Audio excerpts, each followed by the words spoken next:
और 35% एक्सपोर्ट था, और भारत की कितनी इस समय 3.71 ट्रिलियन है। आज से 14 गुना संपत्ति आपके दादा के पास।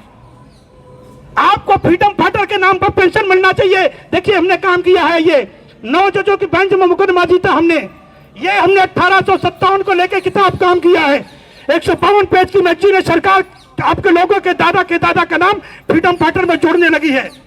इसमें आपके नाम जुड़वाइए, ऐप बना दिए, अपने नाम जुड़वाइए, और जल्दी ही मैं अंतर्राष्ट्रीय कोर्ट में जाकर के ये आपको 10 करोड़ का मुआवजा दिलवाऊंगा।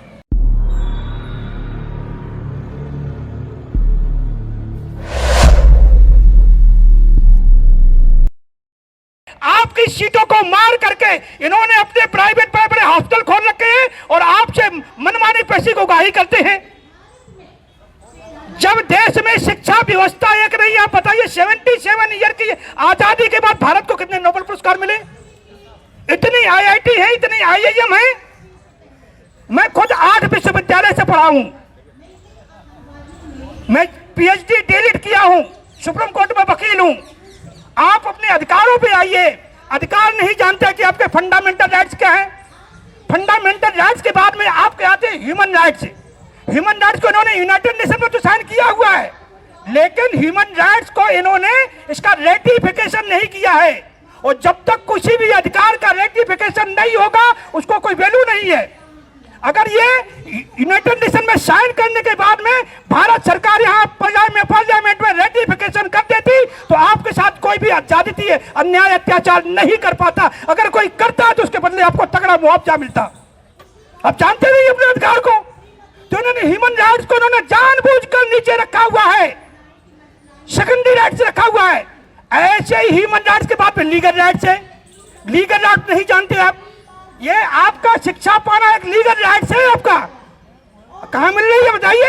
एडमिशन कहां हो रही है बताइए? कितना अधिकार मिल रहा है आपको? तो ये लीगल राइट्स है। ऐसे आपके कॉन्स्टिट्यूशनल राइट्स है, ऐसे आपके इकोनॉमिक राइट है, ऐसे आप सोशल राइट है, ऐसे आप पॉलिटिकल राइट्स है, ऐसे आप वुमेन्स राइट है, ऐसे चिल्ड्रंस राइट है। कुल मिलाकर के आप लोगों के जो अधिकार हैं संविधान में 113 अधिकार प्राप्त हैं, लेकिन आप नहीं जानते अपने अधिकारों को। और जब तक आप अपने अधिकार को नहीं जानते तो आपके अधिकार को कोई देने वाला नहीं है। मैंने सुप्रीम कोर्ट में 9 जजों की बेंच में 1857 को लेकर मुकदमा जीता। जिस 1857 को यह गदर कहते थे, विद्रोह कहते थे, क्रांति कहते थे, सैनिक विद्रोह कहते थे, हमने कहा यह आजादी की पहली लड़ाई है। और सुप्रीम कोर्ट के 9 जजेस ने कहा यह आजादी की पहली लड़ाई है, उस पर मोहर लगा दी। हमने केंद्र सरकार से लड़ाई लड़ी और केंद्र सरकार ने दिया। हमने कहा अगर आजादी की लड़ाई है तो पेंशन क्यों नहीं है? तो 13 अप्रैल 2010 को केंद्र ने लिख के दिया पेंशन के हकदार हैं। और सरकार सूची बना रही है। आप सभी लोग स्वतंत्रता संग्राम सेनानी हो, लेकिन आपको पता ही नहीं है हम कौन है। आपको ये नहीं पता कि आप शेर के बच्चा हो कि भेड़ के बच्चा हो। शेर के बच्चा का मतलब क्या है, भेड़ के बच्चा का क्या हुआ? एक शेर था, शेरनी थे, उसके 2 बच्चे थे, जंगल में थे, टीले पे गए। कहानी बताते समझ जाओगे आप कहानी। टीले पे गए, तभी पानी बरसने लगा। जब पानी बरसने लगा तो शेर शेरनी तो भक्के नाला फांद करके, और पिल्ले से बच्चे रह गए वहां पर। जब बच्चे रह गए, बच्चे तो फांद नहीं पाए, वो टीले पे आगे जान बचा के चढ़ गए। तभी वहां गड़रिया आ गया भेड़ बकरी चराने। और जैसे वहां टीले पर पहुंचा, शेर के बच्चों को देखा तो गड़रिया घबरा गया, घबरा करके पेड़ पर चढ़ गया। काफी देर तक पेड़ पर लटका रहा, भेड़ बकरी चारों तरफ पड़ी रही। फिर गड़रिया ने सोचा कि लगता है शेर शेरनी को शिकारी ने मार दिया होगा, ये तो बच्चे मर जाएंगे बिन माँ बाप के। वो अपने घर में लाया और घर में लाने के बाद उनको पाला, भेड़ बकरियों का दूध पिलाया। 3-4 साल बाद शेर शेरनी बन गए। अब उन बच्चों को ये नहीं पता भेड़ों में रह करके कि मैं भेड़ का बच्चा हूं कि शेर का बच्चा हूं। भेड़ों में रहते उसी तरह रहते हैं, उनको कुछ पता ही नहीं। 3-4 साल बाद जब वो गड़रिया पुनः उस टीले पर पहुंचा, शेर शेरनी वही दिखाई दिए। जब दिखाई दिए तो उन्होंने देखा, उनकी शक्ल पहचाना कि देखा शक्ल उनकी तो मुझसे उनसे मिलती है, हम यहाँ कहाँ घूम रहे हैं। तभी शेर शेरनी दहाड़े तो चौके की इतनी तेज आवाज, बुलंद आवाज, और फिर वो दौड़े। उन्होंने भेड़ बकरियों को फाड़ना शुरू किया। जैसे उन्होंने खून देखा, उनको आंखों में खून दौड़ा और उन्हें भी भेड़ बकरी फाड़ने लगा। तो सबसे पहले आप जान लो कि आप लोग स्वतंत्रता संग्राम सेनानी कैसे हैं। 1842 में किसान सबसे पहले अंग्रेजों के खिलाफ बागी हुआ था, विद्रोही हुआ था, जब अंग्रेजों ने पटवारी, दरोगा, कलेक्टर बनाया था। और अंग्रेजों ने जो लड़ाई लड़ी किसके खिलाफ? किसानों के खिलाफ, भारतीय किसानों पर। अंग्रेजों ने क्या पटवारी, दरोगा, कलेक्टर बैठा के जब यहाँ पर आमदनी यहाँ पर से लगाना शुरू कर दिया 3-3, 4-4 गुना, तो उस समय भारत में 2 प्रकार के लोग थे। एक मुखबरी और जासूसी करने वाले लोग, जिन्होंने मुखबरी जासूसी करी यानी देश के साथ गद्दारी करी, तो जितनी बड़ी गद्दारी करी अंग्रेजों ने उन्हें उतना बड़ा इनाम और आरक्षण दिया। इनाम क्या दिया? जमींदार, जागीरदार, राय साहब, राजा साहब, लॉर्ड साहब, नवाब, खान साहब, खान बहादुर, राय बहादुर, नंबरदार, पट्टीदार, दीवान, कुंवर साहब, बड़ी बड़ी नौकरियां और सर जैसी उपाधियां। और जिन्होंने देश का साथ दिया उनकी जमीनें छीन ली गई, घरों को लूट लिया गया, गांव के गांव जला दिए, लोगों को फांसी पे लटकाया, जेलों में चढ़ाया, काले पानी की सजाएं दी, देश निकाला दिया, जन्मजात अपराधी के मुकदमा चलाए, माँ बहन की इज्जत लूटी और बाप दादाओं को चोर और डाकू कह करके उन पर इनाम रखकर जंगली जानवर की तरह शिकार किया गया। आप लड़ते लड़ते पिछड़ गए। अंग्रेजों ने जाते वक्त कहा था अगर भारत पे राज करना है तो किसानों को भूखा रखना है, कुत्ते के माफिक रखना है। वही सरकारें ट्रांसफर ऑफ पावर में जो हस्ताक्षर किए हैं लोगों ने, वही किसानों के साथ वही जुर्म और अत्याचार हो रहा है कि आपके बच्चों को पढ़ने नहीं देना है, आपके बच्चों को सही शिक्षा नहीं देना है, आपके बच्चों को अधिकारों से वंचित रखना है, आपके बच्चों को कुछ समझ नहीं देना है, आप सिर्फ उनकी वोट का हथियार बने रहो। और जब इलेक्शन आता है तो आप लोगों को ये दिखाते हैं लाल और पीला नोट, 500, 1000 का नोट, दारू का पोच, हड्डी, बुकरा, मुर्गा, धोती, कंबल दिखा करके आपको बांट करके आपका वोट ले जाते हैं। आज तो एक नया सिलसिला चला है मोदी सरकार में कि 5 करोड़ फर्जी वोटों को डलवाए, मरे हुए लोगों का वोट डलवाकर मोदी सरकार में बैठा है। फर्जी वोट डलवाए जाते हैं। ये देश में लोकतंत्र है? देश में लॉ ऑफ टॉर्ट लागू नहीं है। अब लॉ ऑफ टॉर्ट नहीं जानते हैं। जिस देश में लॉ ऑफ टॉर्ट लागू नहीं होता वो देश कभी लोकतांत्रिक देश नहीं हो सकता। भारत में लॉ ऑफ टॉर्ट लागू नहीं है, इसलिए भारत लोकतंत्र कहना भारत में बेईमानी है। भारत में फर्जरी को लेकर कोई कानून नहीं है। फर्जरी माने झूठ, एक से एक बढ़कर झूठ बोल रहे हैं। और मोदी सबका बाप निकल गया कि हम तुमको 15-15 लाख रुपए देंगे, ये करेंगे वो करेंगे, वो आप लोगों ने वोट दे दिया। अमेरिका में झूठ बोलने पे आजीवन कारावास है, यूरोप में कारावास है, लेकिन भारत में फर्जरी को लेकर, झूठ को लेकर कोई कानून नहीं है। ऐसे ही भारत में सेपरेशन ऑफ पावर नहीं है। एक पुलिस का सिपाही वर्दी पहनकर डीएसपी की तरह एक्टिंग करता है, उसको अपना अधिकार, ये सब अल्ट्रा वायरस है, आप नहीं जानते उसका क्या क्या जिम्मेदारी बनती है। ऐसे ही फ्रॉड और को लेकर कानून गड़बड़ है।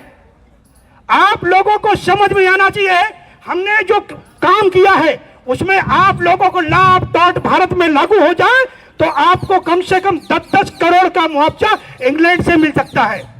1833 में 190 साल पहले भारत की अर्थव्यवस्था 45 ट्रिलियन थी, 45 ट्रिलियन। आज कितनी है? मोदी के 10 साल लगाकर उस समय 28% जीडीपी था और 35% एक्सपोर्ट था। और भारत की कितनी इस समय 3.71 ट्रिलियन है। आज से 14 गुना संपत्ति आपके दादा के पास।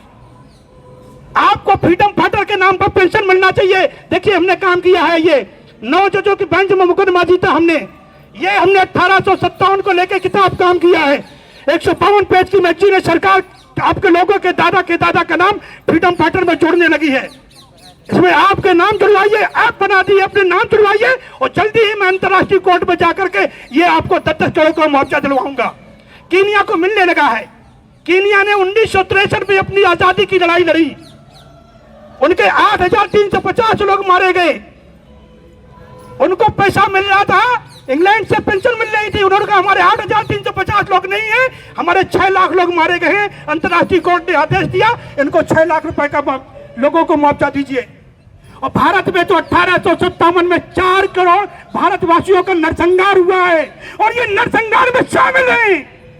आपको नहीं पता जो आरएसएस है उसका नाम था पहले रॉयल सीक्रेट सर्विस। ये अंग्रेजों के लिए मुखबिरी और जासूसी करती थी। ये जासूसी है, जासूसी करते थे, गद्दारी करते थे। 1925 में उसका नाम बदल दिया, रॉयल सीक्रेट सर्विस नाम रख दिया, रॉयल सीक्रेट सर्विस उसका नाम आरएसएस कर दिया। ऐसे जो कांग्रेस है, जो एआईओ नाम का कलेक्टर था, वो एआईओ ने आपको 1974 में और 1857 में 74,000 लोगों की तमाम फांसी दी थी। आगरा अवध में 1 करोड़ लोगों को फांसी हुई थी। आपको समझना है, जब तक आप अपने अधिकारों को नहीं समझते हैं, आप लोग मेरा साथ दीजिए। मैं सुप्रीम कोर्ट में वकील हूं, मैं आपको एजुकेशन, राइट टू एजुकेशन को लेकर के, आपको सी अधिकारों को लेकर के PIL करूंगा और आपका ये अधिकार मैं संवैधानिक तरीके से दिलवा कर रहूंगा। ये मेरा वादा है। मैंने मंडल केस लड़ा है, जीता है, मैंने 1 दर्जन केस जीते हैं। आप मेरा साथ दीजिए। सिर्फ क्या क्या करना, बैठ करके क्या आपको कुछ जिम्मेदारी हम दे देंगे, उसको निर्वाह करिए। अगर उसका तरीके से पालन करेंगे तो हम संवैधानिक तरीके से आपका अधिकार आपके कदमों में डाल देंगे। कुछ मांग तो नहीं रहे हम आपसे। आपको सबसे पहले आपको समझना होगा कि भारत में हमारा, हम भारतीय हैं कैसे। भारत में राष्ट्रीयता, भारतीयता नाम की कोई चीज नहीं है। राष्ट्रीयता नाम को कोई पढ़ाया नहीं गया। आरएसएस वाले राष्ट्रीयता की बात करते हैं, जो मुखबिरी, जासूसी, गद्दारी करते हैं, तो वो राष्ट्रीयता की बात करते हैं, भारतीयता की बात करते हैं। भारतीयता नाम के बताइए कौन सी भारतीयता है। एओ नाम का कलेक्टर इटावा जिले में था, उसने 1857 में इटावा में अकेले 74,000 लोगों को फांसियां दी थी। किसानों को 74,000 लोग किसानों को फांसियां दी थी। और आगरा अवध में 1 करोड़ लोगों का कत्ल हुआ, पूरे 4 करोड़ भारतवासियों का कत्ल हुआ है। हम नहीं कह रहे, अमेरिकन टाइम्स में छपा है, न्यूयॉर्क टाइम्स में है, वॉशिंगटन पोस्ट में है, लेनिन मार्क्स के लेख में है, गजेटियर में है। इन सब में लिखा है कि भारत में इतना नरसंहार हुआ है, इतनी बड़ी अर्थव्यवस्था, जो भारत को अर्थव्यवस्था के आधार पर सोने की चिड़िया कहा जाता था, तो अब ये भिखारी कैसे बन गया। और आखिर में संविधान लागू होने के बाद जज साहब बैठे हैं, जिला जज रह चुके हैं, हम जज साहब के सामने बात कर रहे हैं। लॉ ऑफ टॉर्ट लागू क्यों नहीं हुआ, मैं जानना चाहता हूं। अगर यह कानून लागू हो जाए, कोई जज मिलेगा तो कोई काम होगा। इसलिए मित्रों, आप लोग समझ लीजिए। देखिए, एक माचिस में तीली होती है, जब तक माचिस के अंदर रहती है तो शांत रहती है, और जिस दिन बाहर निकाल करके इसमें चिनगारी देते हैं, गांव फूंक दो। एक तीली से गांव फूंक सकते हैं, इसलिए चिनगारी कहते हैं अनर्कल, अनर्कल कहते हैं चिनगारी को। इसलिए मित्रों, तुम एक ही अनर्कल हो केवल, तुम एक ही अनर्कल हो केवल, उड़कर छप्पर तक जा सकते हो, छप्पर से आगे उड़ करके अंबर में आग लगा सकते हो, अंबर में आग लगा सकते हो। इसलिए मित्रों, मैं एक बात और कहना चाहता हूं कि यहां कौन है, यहां कौन है जो ना डूबा हो कभी पाप कारा में, और किसके वचन नहीं भीगे हैं बैतरणी की धारा में।